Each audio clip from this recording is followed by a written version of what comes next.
Mark நற்செய்தி 5ஆம் அதிகாரம் 42வது இறைமொழியில் நாம் வாசிக்கிறோம். ஏசு சொல்கிறாரு, தலித்தாகும் அப்படின்னு சொல்லி எழும்ப வைக்கிறார். எழும்புறான்.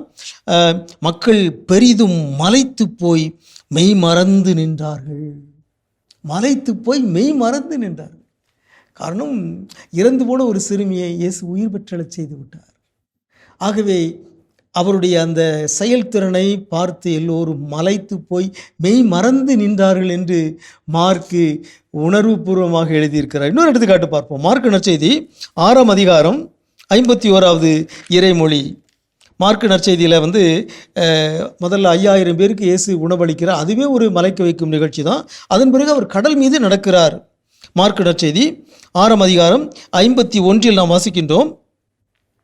காற்று அடங்கியது, அவர்கள் மிக மிக மலைத்து போனார்கள். மிக மிக மலைத்து போனார்கள். காரணம், இயேசு காற்றை, புயலை அடக்குகின்றார். ஒரு சொல்லை சொல்லி அடக்குகின்றார். அடுத்த இறைமொழி நாம் வாசிக்கிறோம் 52. ஏனெனில் அப்பங்கள் பற்றிய நிகழ்ச்சியை அவர்கள் புரிந்து கொள்ளவில்லை. ஏற்கனவே 5 அப்பங்களை கொண்டு 5000 பேருக்கு உணவு கொடுத்ததை பார்த்து அவங்க வியந்து போனார்கள். அதைத் தொடர்ந்து இங்கே இயேசு கடல் மீது நடக்கிறார். கடல் மீது அவர் ஆற்றல் கொள்கிறார்.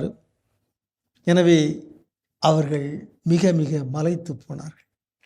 அன்புக்குரியவர்களே, நல்ல தலைவர்கள் தங்களுடைய செயலாற்றலால், செயல்திறனால் பிறரை மலைக்க வைக்கிறார்கள், பிறரை வியந்து பார்க்க வைக்கிறார்கள். அது அவர்களுடைய ஆளுமையின் ஒரு சிறந்த பண்பாக இருக்கிறது. அது மட்டும் இல்லை, இந்த மலைக்க வைத்தல் இயேசுவை பொறுத்தளவில் கடவுளுக்கு புகழ் சேர்த்தது என்று மார்க் பதிவு செய்திருக்கிறார். நாமும் நம்முடைய செயல்திறனால், செயலாற்றலால் பிறரை மலைக்க வைப்போமாக, பிறரை திகைக்க வைப்போமாக. அதன் வழியாக கடவுளுக்கு மாட்சி வழங்குவோமாக.